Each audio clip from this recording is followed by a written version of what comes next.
it's Kristen here today. I just wanted to get on and talk to you a little bit about mindset. We've been focusing on the last few weeks on mindset. I've implemented a series called Mindful Minutes where I've had people come on and talk about different ways to deal with anxiety and overall mental health. And so I thought I'd get on today and talk to you about maybe implementing the steps it takes to change your habits, to help you feel less anxious, to feel less stressed. So how many of you feel like you're stuck in a rut? Like every day it's the same thing over and over and over again. Or how many of you have been thinking about starting something new, like a new fitness program or eating healthier, or maybe becoming a more upbeat, positive person? Maybe you want to be more patient with your spouse or your children. And so you think of these grand things you want to do to change within yourself, and you start off real strong in the first day or two, maybe 3 days. But then say you start this on a Monday, and by Thursday, you've fallen off the bandwagon and you're back to your old unhealthy habits. The thing is that it's kind of not your fault in a way, because our brains have been hardwired over the years with unhealthy habits, and we don't even realize that we're doing them, okay? And that's the thing about a habit, is at some point it's in automation and it's an automatic response, and it's something you do automatically and you don't realize it. So think about it. Think about how your day starts. Think about when that alarm clock goes off. What do? Do you bounce out of bed, or do you hit snooze? And how many times do you hit snooze? Say you hit snooze 4 times, okay? Most snooze alarms are between 5 and 8 minutes. Well, think about that you've snoozed probably almost a half hour. What if in that half hour you got up and you actually went and did the yoga you wanted to do, or did the workout you wanted to do? You could actually get it done during that time, and that would help you change your daily habit, right? Or think about you're rushing in the mornings and you don't grab breakfast, or you don't have time to make your lunch for the day. So what do? You tell yourself that you're just gonna pick up that latte and that muffin at your favorite coffee shop on the way into work, right? No big deal. It's just this one time, right?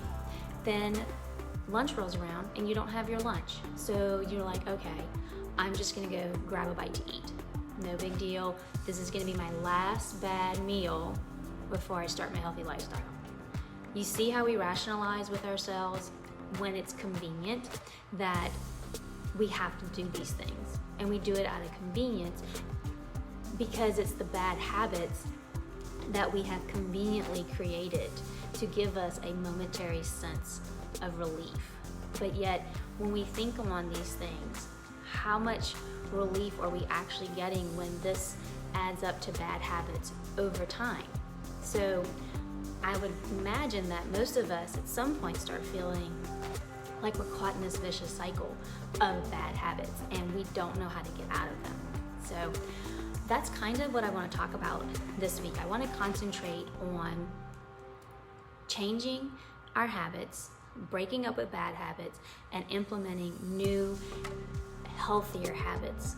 But the thing is that you have to keep in mind, and this is something that I recently just learned over the last few weeks, as I've been doing a lot of research on this myself, is that there are actually 5 steps that you have to go through to implement new healthy habits.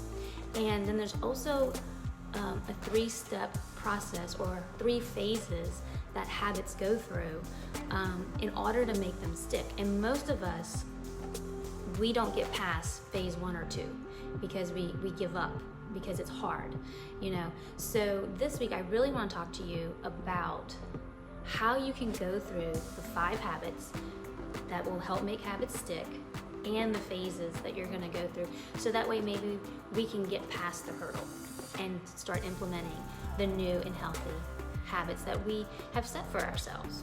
So there are 5 steps, like I just mentioned. The 5 steps are that you have to understand that habits take at least 60 days because there's 3 phases that you go through, and each of those 3 phases takes about 20 days. Then you have to work at a non-conscious level to successfully implement a habit. And I'm going to talk more about that in a day or two. You have to have a plan. So you have to write down what it is you want to change, but you also have to write down how are you going to change it. You have to have a plan in place. You have to set triggers, and this one was a big one, and I can't wait to discuss that with you, because for me it was very eye-opening that you actually should have triggers in place to remind you to do the habit that you're trying to do. And probably the most important one is that you can only change one habit at a time. So I think a lot of us set ourselves up for failure because we make this big list of all these things we want to change about ourselves, and we want to do it all at one time because that's how we are. That's how we're hardwired as humans. We want to make all these changes because we want instant change, right? And we want to do everything all at once. But the problem is our brains don't work that way. We can't change all these habits at one time. And so then when we can't change one of these habits, then what happens is you give up on all of it. And you're like, I'm done. I can't do this.